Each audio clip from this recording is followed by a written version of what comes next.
Bon. D'abord, je propose d'appeler imaginaire un système. Parce que l'image, le symbole ou la représentation ne constitue pas un imaginaire, mais un élément qui prend son sens, qui devient image, symbole ou représentation, que dans le rapport à un système cohérent, où il s'articule. Hein, l'imaginaire, c'est un système.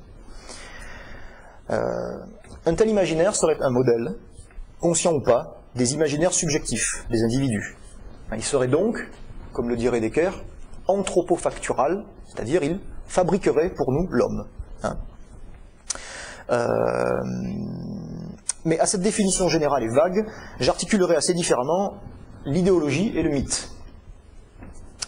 Alors, je ne vais pas essayer ici de clarifier un concept sur lequel tout le monde bataille, ou à propos duquel tout le monde bataille depuis très longtemps, la notion d'idéologie, mais disons, globalement, la notion d'idéologie me semble recouvrir une dimension d'illusion, ou, comme on dit classiquement, de conscience distordue, de fausse conscience, qui suppose de la part de celui qui l'utilise comme outil critique, une conscience droite, ou une conscience non altérée des choses. Aussi, l'imaginaire dénoncé l'est-il bien classiquement comme opposition de l'imagination à la réalité, à l'objectivité, un rapport réel, masqué. Donc l'idéologie, c'est pas un imaginaire pour moi, c'est plutôt un jugement sur l'imaginaire, un métadiscours critique sur l'imaginaire. C'est-à-dire, le discours sur l'idéologie dénonce toujours une manipulation. Donc il est lui-même, d'une certaine façon, manipulateur, dans la mesure où il souhaite soustraire ses propres présupposés critiques à la critique. Hein. C'est pourquoi il est toujours, c'est le juste retour, soupçonné d'être lui-même ce qu'il dénonce, idéologique. Hein.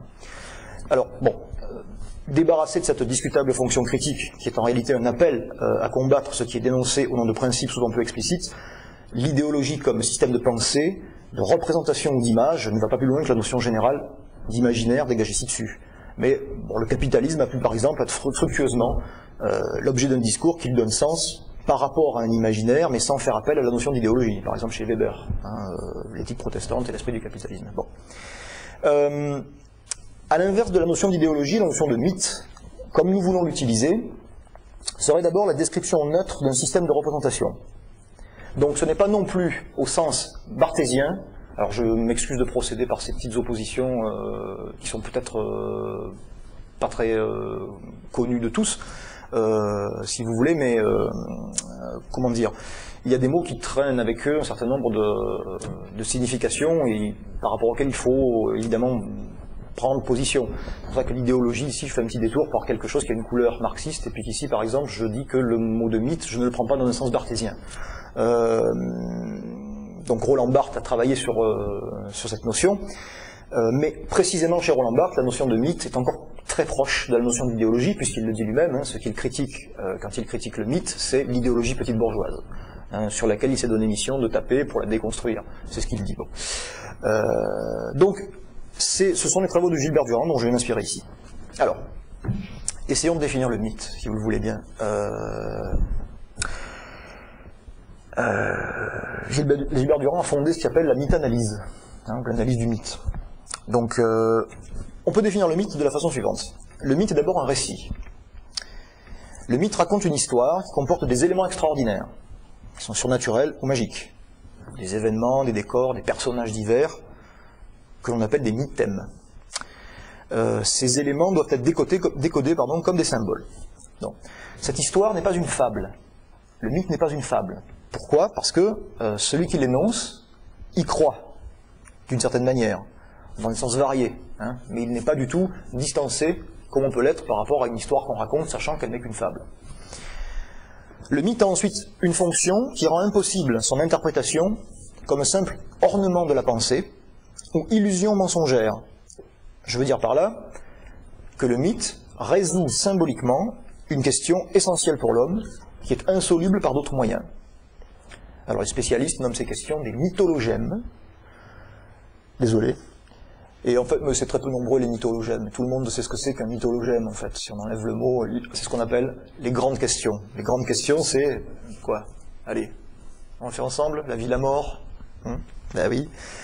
Moi et l'autre, le rapport du moi et de l'autre, la place de l'homme dans le cosmos, et ou la société, l'individu et la totalité ou la masse, D'où vient l'homme et où va-t-il, hein, et le bien, le mal. Hein, où vais-je, où cours, dans quelle étagère, bon, voilà. On est dans le mythologème. Bon, en fait, pour terminer, sur cette caractérisation brève du mythe, loin de n'être qu'une histoire, le mythe est pour l'action un guide, un modèle exemplaire qui est toujours puissamment mobilisateur. Alors, cette définition, quel intérêt présente-t-elle pour moi? C'est qu'elle permet de comprendre l'imaginaire comme système qui donne du sens aux mythèmes, symboles, schèmes, archétypes qui lui sont empruntés. Ce qui est intéressant, pour moi, dans la mythanalyse de Gilbert Durand, c'est que Gilbert Durand propose, à l'origine du mythe,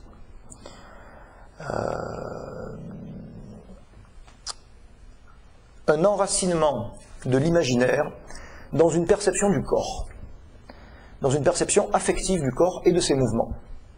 C'est-à-dire pour lui, l'imaginaire qui accède au statut universel, à travers le travail de l'imagination, s'enracine dans une perception, une appropriation imaginaire du corps propre, dans ses mouvements, le fait de se lever, de se blottir, de monter, de descendre, etc.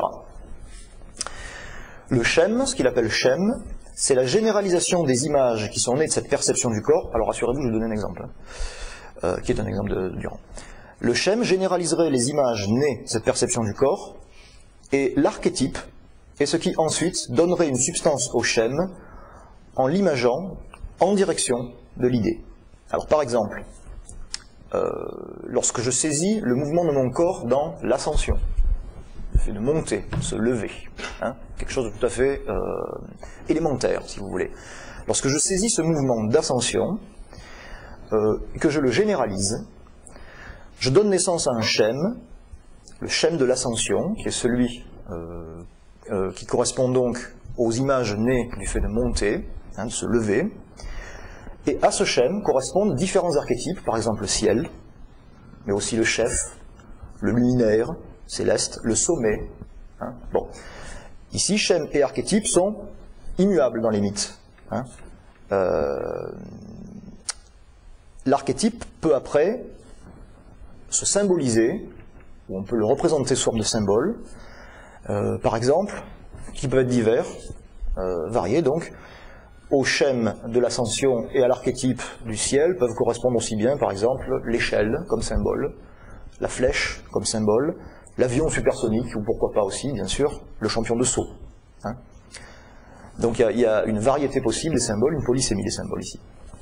Alors, premier avantage de cette théorisation du mythe, c'est ce qui nous permet de préciser en quel sens on peut parler d'une transformation des imaginaires. Hein.